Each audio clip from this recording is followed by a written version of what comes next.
I'm Alia, and you are watching Breaking Barriers with Alia Shah. Welcome to my show.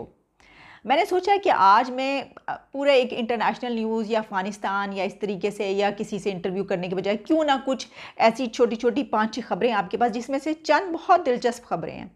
क्योंकि होता ये कि जब जंग का ज़माना भी हो ना, जिस तरह हम बात करते हैं अफ़गानिस्तान की जंग की, वहाँ पर जो कुछ हो रहा है और ख़ास तौर पर तालिबान की बहुत सारी ऐसी जो फुटेजेस आती हैं जिसमें वो जिस बहीमाना तरीके से वो वहाँ पे लोगों को मार रहे होते हैं और जो कुछ हो रहा होता है उस दौरान, तो वो भी फुटेजेस मौसूल होती है। लेकिन मैं तो उसको फ़ौरी तौर पर जो है वो देखे बगैर डिलीट कर देती हूँ जैसे ही मुझे पता चलता है देख के कि भाई ये जो है इसमें ये कत्लो ग़ारतगरी दिखाई जा रही है, जो कुछ वहाँ पर हो रहा है।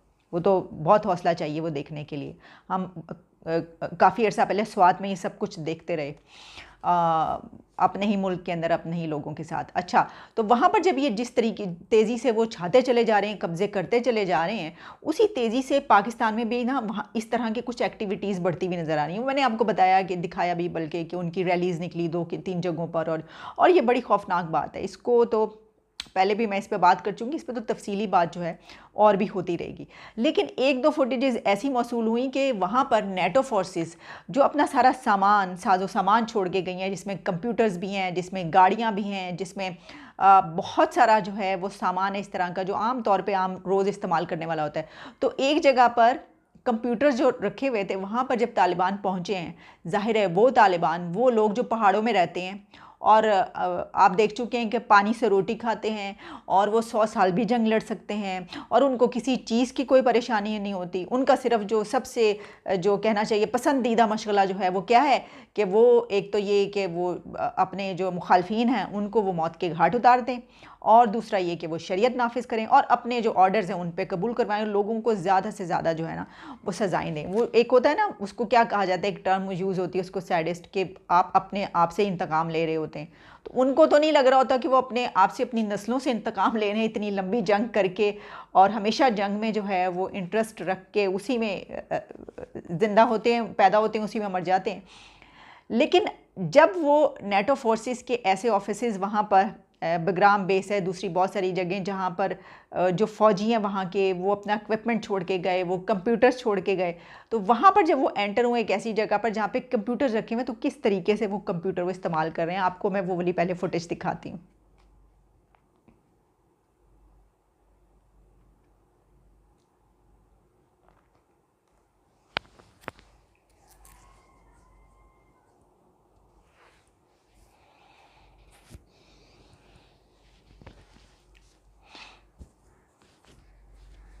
एक और फुटेज मेरे पास मौजूद है, वो एक जिम है वहाँ पर।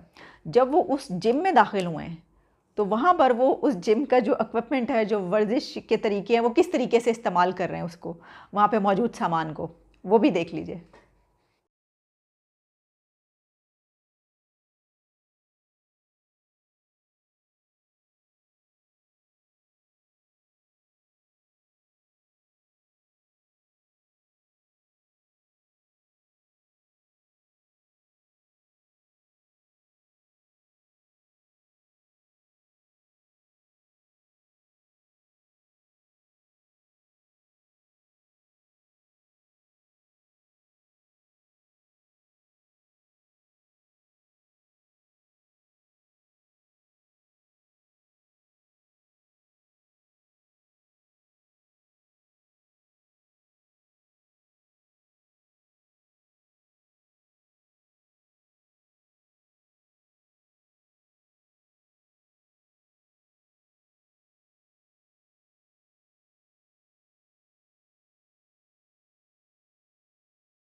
एक चीज़ मैं आपको बता रही हूँ, और वो चीज़ जो नज़र आ रही है, वो चीज़ ये नज़र आ रही है कि ये जो इलेक्शन होंगे, अब इस इलेक्शन में जो इलेक्शन लड़ा जाएगा ऑपोजिशन की तरफ से, तो PMLN और ऑपोजिशन का एक ही नारा होगा, और वो होगा कश्मीर।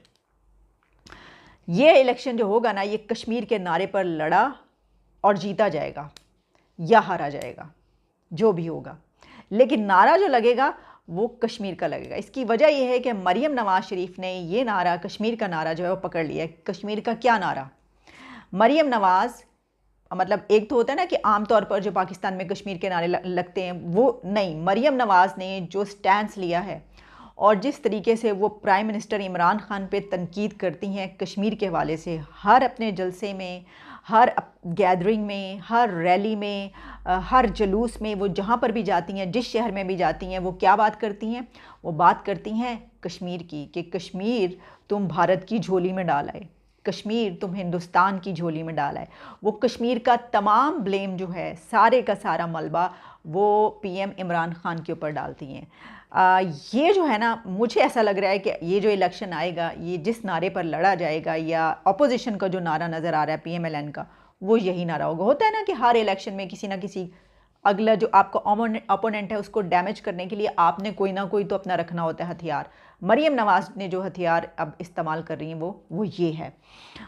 इस सिलसिले में वो बहुत तल्ख बातें भी करती हैं, बहुत ज़्यादा वो जो है इमरान खान पे तनकीद करती हैं।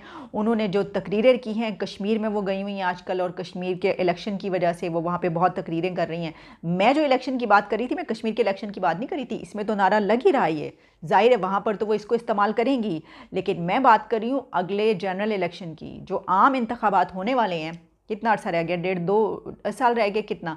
तो ये जो इलेक्शन आ रहा है, इस पर यही नारा लगेगा मौजूदा हुकूमत के ख़िलाफ़ जब इलेक्शन लड़ा जाएगा। मुझे ऐसे ही नज़र आ रहा है, देखते हैं आगे क्या होता है। बहरहाल, लेकिन जो उन्होंने तकरीरें की उसमें उन्होंने बहुत बहुत सही ठोक बजा के ठीक ठाक जो है वो उन्होंने तनकीद की है, और वो अपने जो कारकुन होती हैं वो उनको साथ लेकर चलती हैं, और वो कहती हैं, बताती हैं कि मैं सही कह रही हूँ, बोलो, ये बोलो और देखो। और उन्होंने वही कहा कि जो कश्मीर है वो उसकी झोली में डाला है, और कश्मीर के इसके अलावा वहाँ पे उन्होंने ये कहा कि ये जो कश्मीर है इसको ये सूबा बनाना चाहता है और इसको नहीं बनने दिया जाएगा सूबा, और वगैरह वगैरह, इस तरह की सारी काफ़ी उन्होंने बातें की। उन्होंने कुछ ऐसी बातें भी की जिस पर उन्होंने ये कहा कि जो इनके राज हैं वो उनके पास हैं, जो उनके राज हैं वो इनके पास हैं। मेरा ख्याल है कि उनका इशारा उस तरफ था कि जो प्राइम मिनिस्टर इमरान खान है, अब उन्होंने ये फ़ैसला कर लिया कि जो काफ लीग के मुनसिलाई हैं उनको वज़ीर बना दिया गया। अरे भाई, पूरे PTI की जितनी स्ट्रगल थी उसमें काफ लीग को कातिल लीग कहा जाता रहा। जो इसके अलावा MQM है, आते ही उनको अपने साथ में ला लिया क्योंकि ज़रूरत थी। आपको पता है सियासत में तो सियासत नाम ही इसका है, आप सियासी जमातों को साथ में लाते हैं तो आपकी हुकूमत बनती है। लेकिन हुकूमत बनाने से पहले तो जो वो है कातिल लीग MQM को कहा जाता था, और उसके ख़िलाफ़ खूब बातें की जाती थी। हुकूमत में आने के बाद वही कातिल लीग उन्होंने अपनी हुकूमत में मिलाई और फिर इनकी हुकूमत बनी। अच्छा, अब ये डाकू कहते थे मुनिस इलाही को, डाकू कहते थे परवेज़ इलाही को, डाकू कहा जाता था पूरे ख़ानदान को कि ये तो डाकू हैं। अब वही डाकू जो हैं, पहले उनको अपनी हुकूमत में मिलाया। पंजाब हुकूमत में जब भी कोई ऐसी वैसी बात होती है तो वो कहते हैं गिरने वाली है, तो फटाफट फ़ोन आते हैं, परवेज़ इलाही के पास जाते हैं, जी किसी तरीके से जो है ऐसा ना हुकूमत ख़त्म हो जाए, कुछ करें, ये करें वो करें। उन पर नज़र भी रखी जाती है कि कहीं ये हुकूमत ना ले उड़ें। इसकी वजह यह है कि उनको तो वो तो बहुत माहिर हैं इस चीज़ के। अब इक़्तिदार बचाने के लिए मुनिस इलाही साहब को जो है वो वज़ीर बना दिया गया। हालांकि इमरान खान ने बड़े ठोक बजा के कई मरतबा कहा था कि नहीं, ये नहीं हो सकता। अब वो पता नहीं क्यों नहीं हो सकता था, लेकिन उन्होंने ये कहा। इसके अलावा भी उन्होंने तो बहुत सारी चीज़ें कही। तो मुझे ऐसा लगता है कि अगले इंतखाबात से पहले ना, ये इमरान खान साहब का एक आखिरी यू टर्न है। वैसे टाइम तो अब इतना ही रह गया कि और यू टर्न्स का है नहीं टाइम, और भी वो ले लें तो और बात है। लेकिन ये जो मुनिस इलाही वाला यू टर्न है ना, वो इतना बड़ा यू टर्न है कि मैं क्या कहूँ इस बारे में।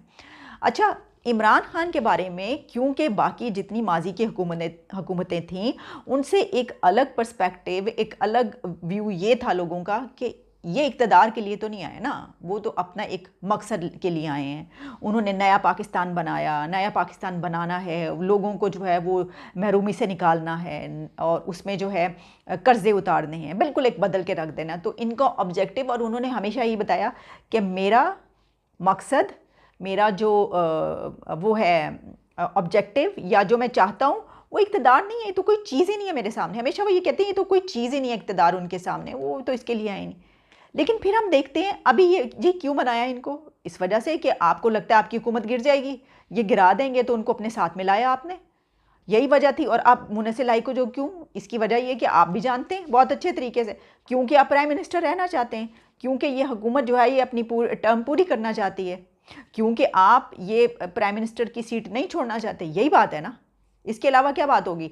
अगर जब आप नीचे लग जाएं किसी के, जब आप अपनी कही हुई बातों के ख़िलाफ़ जाने लग पड़े, इसका मतलब क्या होता है?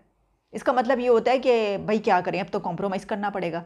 तो कॉम्प्रोमाइज़ आप कर रहे हैं, अब आगे चलकर आप ये ना कहिएगा कि आपने कॉम्प्रोमाइज़ नहीं किया, प्लीज़। ठीक है, सही है, आप करें। इसकी वजह यह है कि पूरी दुनिया का नहीं तो कम से कम चलें, पाकिस्तान में तो हम हमेशा ही देखते हैं ना कि तमाम सियासी जमातें इस तरह करती हैं, दूसरे जो उनके ख़िलाफ़ होते हैं उनको भी अपनी पार्टी में लेती हैं, बार बार पार्टियां छोड़ी भी जाती हैं, वो भी की जाती हैं, इस तरह की चीज़ें होती हैं। आप भी वही कर रहे हैं। तो आपका एक तो ये जो है ना नज़रिया जो था कि इक़्तिदार के लिए नहीं है ये, तो वो तो गलत साबित हो गया। जो कुछ हो रहा है पिछले कम से कम आप समझ लीजिए 2 सालों से, वो सिर्फ इक़्तिदार के लिए हो रहा है। इसकी वजह ये कि 1 साल के बाद ही पता चलना शुरू हो गया था कि ये हुकूमत जो है ये डामाडोल है, डामाडोल। उसके बाद अब तक होते होते ये अब जाए तब जाए वगैरह वगैरह, लेकिन फिर इस तरह के स्टेप्स ले लिए जाते हैं कि जिसकी वजह से हुकूमत बची रहे।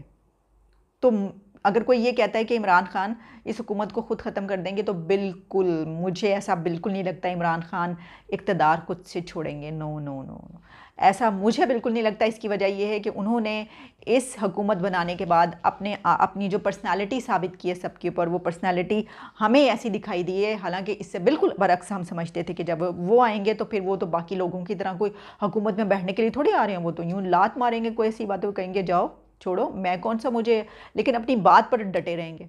और माशाल्लाह से वो जब से आए हैं तो यू टर्न आ रहा है, यू टर्न पे यू टर्न आ रहा है। यानी ये कि क्या कहा जाए इस बारे में।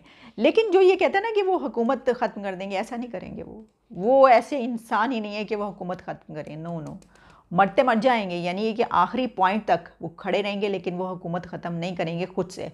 अनलेस एक चीज़ हो सकती है, और वो ये चीज़ हो सकती है कि ज़ाहिर है या तो सर्कमस्टेंसेस ऐसे बन जाएं, और ज़ाहिर है कि जो बड़े भाई लोग हैं वो ये सोचें कि नहीं तो फिर तो चलें हो जाएगा। ज़ाहिर है भाई लोगों की बात तो नहीं टाली जा सकती, वो तो फिर कुछ ऐसा कर देंगे कि हो जाएगा। लेकिन खुद से इमरान खान सिर्फ उसी सूरत में हुकूमत ख़त्म करेंगे या तोड़ेंगे या ये छोड़ेंगे हुकूमत कि जब उनको पता होगा कि अब अगर मैं ये स्टेप उठाऊँगा तो मैं अगले इलेक्शन में मुझे इसका फ़ायदा होगा। एक होता है ना हमदर्दी का वोट, कि हुकूमत ख़त्म कर देते हैं, असम्बलियाँ तोड़ देते हैं, और मैं कह देता हूँ ये हो गया वो हो गया, मेरे साथ ये कर दिया वो कर दिया। और अगर ऐसा उन्होंने किया तो फिर उनको ये कि फ़ायदा चला जाएगा कि चलें अगले हुकूमत में। लोग ये कहते हैं ना कि देखें हुकूमत तो फिर पूरी नहीं हुई ना, उनको पूरे टर्म तो करने देते, उनको टर्म तो पूरी करने देते, ये तो हुआ ही नहीं, बेचारों के साथ ये हो गया। अच्छा, अगर उनको इस तरीके से फ़र्ज़ कीजिए निकाला भी गया तो तब भी उनको हमदर्दी का वोट इसका थोड़ा बहुत मिलेगा। एक तरफ देखिए एक ही वक्त में दो चीज़ें हो रही हैं। मलाला यूसुफ़ज़ई की बर्थडे है, और जो सेक्रेटरी जनरल हैं यूएन के, वो उसको मुबारकबाद पेश कर रहे हैं और उसको हैप्पी बर्थडे कह रहे हैं, और उस हवाले से अपनी विशेस का इजहार कर रहे हैं, और पूरी दुनिया वो देख रही है। कौन? यूएन के सेक्रेटरी जनरल। और उसी वक्त में पाकिस्तान में जहाँ की वो लड़की है, वो अपने इस हीरो को डिसोन करके, जिस किताब में उसकी तस्वीर छप गई है, वो किताबें जो हैं वो उठवा ली जाती हैं और कहते हैं कि ये क्यों किया गया काम, और किताबें ज़ब्त कर ली गई। और अब इसके हवाले से एक और स्टैंड आ रहा है कि वो तो दरअसल एनओसी के बगैर छाप दी थी। जब इतनी ज़्यादा एक कहते हैं कि शर्मिंदगी का सामना करना पड़े पूरी दुनिया में, और सब देख रहे हैं और सब कह रहे हैं कि ये पाकिस्तान क्या मुल्क है, कैसा मुल्क है ये, कि अपने छोटे बच्चे जो हीरो बनते हैं उनके साथ भी ये करता है। मैं कहती हूँ आपको जो शिकायत हैं मलाला से वो रखिए, अपने दिल में ज़रूर रखिए, लेकिन आप डिसोन तो ना करें। आप कहें हाँ ठीक है, अच्छी बात है, किताब में उसकी भी तस्वीर छप जाएगी तो क्या क्या आफत आ जाएगी। मुझे तो ये समझ में नहीं आती कि अगर वहाँ पे किताब में उसकी तस्वीर छप गई तो क्या आफत आ गई। मुस्तकबिल में यही मलाला, ये मैं आपको आज एक बात बता रही हूँ कि पाकिस्तान के वो सारे लोग ना जो ऐसा माइंडसेट रखते हैं, और वो सारी हुकूमतें सब, मुस्तकबिल में मलाला यूसुफजई एक इतनी बड़ी पोस्ट पर, इतने बड़े ओहदे पर पहुंचेगी जहां पर आपको अपने मुल्क के लिए जो है ना काम निकलवाने के लिए कर्ज़ों से लेकर और पता नहीं कहां तक, हो सकता है किसी दिन यूएन की सेक्रेटरी जनरल वही बनी हुई हो, तो उसके पास ही जाना पड़ेगा, उसी से मदद लेनी पड़ेगी कि हमारे मुल्क के लिए ये कर दें कुछ इमज कर। जिस तरह अभी हम जाते हैं ना अमेरिका, जो बाइडन की हुकूमत से हम कहते हैं हमें क्यों नहीं बुलाया अभी तक, हमें फ़ोन क्यों नहीं किया अभी तक। बिलावल भुट्टो अगर चले जाते हैं तो हम कहते हैं कि ओहो बिलावल भुट्टो क्यों गए। मतलब मज़े की दिलचस्प बात यह है कि बिलावल भुट्टो के अमेरिका जाने की कैंपेन उनकी अपनी जमात चलाती, बजाय इसके हुकूमत ने चलाई है कैंपेन कि बिलावल भुट्टो अमेरिका गए हैं। आप यकीन कीजिए, सच्ची बात है, मैं सच बता रही हूँ आपको कि मुझे इस बात का पता हुकूमत की इस कैंपेन से या हुकूमती लोगों की ट्वीट से और वो जो पोस्टें कर रहे थे इससे पता चला कि वो तंजिया पोस्टें कि अच्छा बिलावल भुट्टो अमेरिका गए हैं और वो जो है वो किसी मिशन पे गए हैं। हालांकि वो उनकी तरफ से आ चुका है कि वो अपने पर्सनल विजिट पे गए हैं और उन्होंने तो वाशिंगटन जाना नहीं, वो न्यूयॉर्क गए हैं। चले जी, अगर फ़र्ज़ कीजिए लॉबिंग करने भी गए हैं तो पूरी दुनिया जाती है भाई। हुकूमत ने भी तो कोशिश कर ली, पूरी अपनी सी सरतोड़ कोशिश कर ली कि जो बाइडन से मुलाकात हो जाए प्राइम मिनिस्टर की, और कुछ नहीं तो वो फ़ोन ही कर लें। नहीं हुआ तो अब जाहिर है कि ठीक है, अपनी अपनी कोशिश है, अपने अपने ताल्लुकात होते हैं। आप इस तरीके से ताल्लुकात बने होते, ट्रंप के पास गए थे पीएम, बड़े अच्छे ताल्लुकात थे, बहुत अच्छा विजिट वेलकम हुआ, तो आपके उनके साथ ताल्लुकात थे, उनके इनके साथ हैं तो वो चले गए। इसमें एक कैंपेन चलाने की चले, मैं तो कह रही हूँ ना कि इस बात को छोड़ें, ये तो आपस में पॉलिटिशियंस पॉलिटिकल पार्टियाँ एक दूसरे के खिलाफ करती रहती हैं। प्रॉब्लम ये है कि मैं ये सोच रही हूँ, मुझे सिर्फ एतराज़ और गिला इस चीज़ का होता है कि प्राइम मिनिस्टर इमरान खान, जो कि इतनी ज़बरदस्त यूनिवर्सिटीज़ के पढ़े लिखे आदमी हैं जिन्होंने अपनी ज़िंदगी वेस्ट में गुजारी है, वो अपनी हुकूमत को ये क्यों नहीं कहते कि मलाला यूसुफजई को नापसंद करते हैं तो इट्स ओके, नापसंद करते रहें, लेकिन प्लीज़ उसके खिलाफ कैंपेन्स ना चलाएँ। प्लीज़ इस तरह किताबों में अगर उसकी तस्वीर छप जाए तो उसके ऊपर इतना बड़ा इशू क्रिएट ना करें। ये पूरी दुनिया में फुटेज जाती है, वो लोग लानत मलामत करते हैं, लानतें भेजते हैं ऐसी बातों पर, और इससे इमेज ख़राब होता है पाकिस्तान का।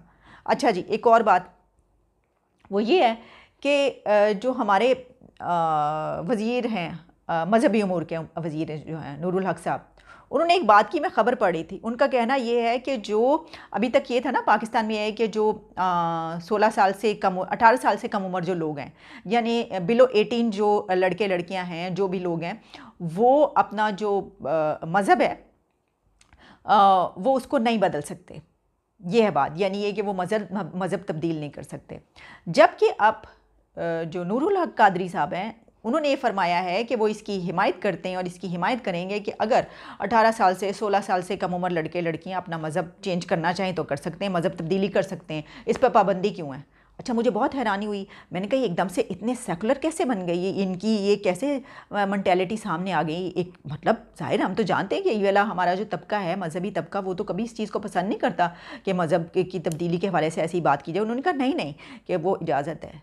भाई आप एक ऐसे मुल्क में, ये किस लिए कह रहे हैं, एक ऐसे मुल्क में जहाँ पर आपकी तो माइनॉरिटीज़ की तादाद ही कितनी है, 4 to 5% कितने हैं टोटल, बाकी तो सब वो हैं, वहाँ पर कि जहाँ पर 95% मुसलमानों की तादाद है, वहाँ पे जब आप ये बात कहेंगे कि नहीं कोई बात नहीं, 18 ईयर से कम जो लोग हैं वो अगर अपना मज़हब तब्दील करना चाहें तो कर लें, इसका मतलब क्या होगा।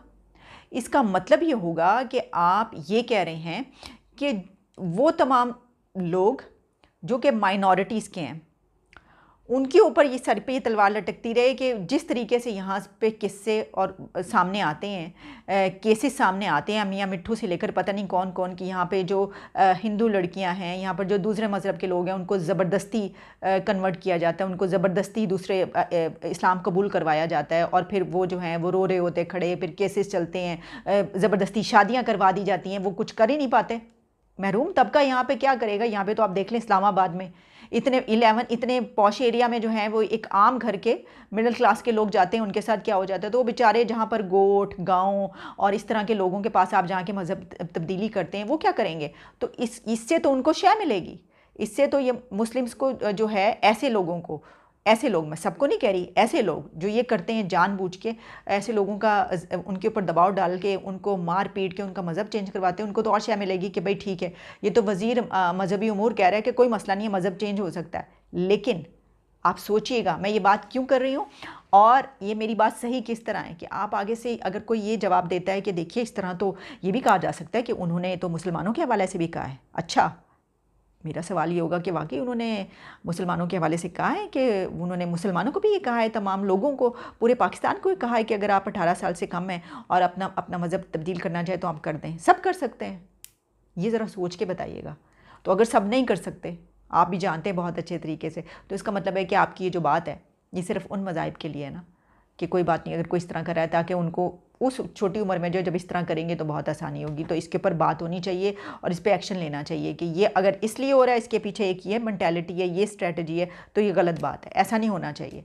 और जहाँ तक ये बात है कि वैसे तो हर इंसान को आज़ाद होना चाहिए कि वो जो भी इख्तियार करना चाहता है जो भी वो करे। अगर आपने इस हवाले से बात की है तो बहुत ही ज़बरदस्त आपने बात की, मुझे हैरत है कि आप ये बात कैसे कर रहे हैं इसके। और एक आखिरी बात कि हम तो जनाब टूरिज़म बढ़ाने के लिए चले थे कि पाकिस्तान में टूरिज़म बहुत बढ़ जाएगा, ज़बरदस्त हो जाएगा, लेकिन टूरिज़म बढ़ने के बजाय तो जनाब अब जो तालिबान की आमद है और जो वहाँ पर तालिबान ने कब्ज़े कर लिए हैं और जिस तरीके से अब तालिबान पाकिस्तान में घुसने वाले हैं और घुस रहे हैं, और आइंदा आने वाले दिनों में जो कुछ होगा तो उसमें टूरिज़म तो आप छोड़ दीजिए, अपने पाकिस्तानियों का ये गली कूचों बाज़ारों में भी निकलना मुश्किल हो जाएगा, मुझे तो ऐसा लग रहा है। तो कहाँ गया वो टूरिज़म की बात? मतलब ये कि इतने अरसे के बाद अमन हुआ था और बाहर से लोग आने की बात हो रही थी, बल्कि बाहर से तो नौकरियों के लिए भी यहाँ पे लोगों ने आना था, तो वो तो नौकरी के लिए छोड़ो, वो तो बेचारे कोई ऐसे मकामात पहाड़ वहाड़ देखने के लिए भी अब नहीं आएंगे जो कुछ हो रहा है इस वक्त। इसको संभाल लें, इसको संभालना बहुत मुश्किल है भाई, इसको संभाल लीजिए, जिन्होंने भी संभालना है उनसे कह रहे हैं हम तो कुछ नहीं कर सकते, हम सिर्फ कह सकते हैं। चलें, इजाज़त दीजिए, बाय बाय।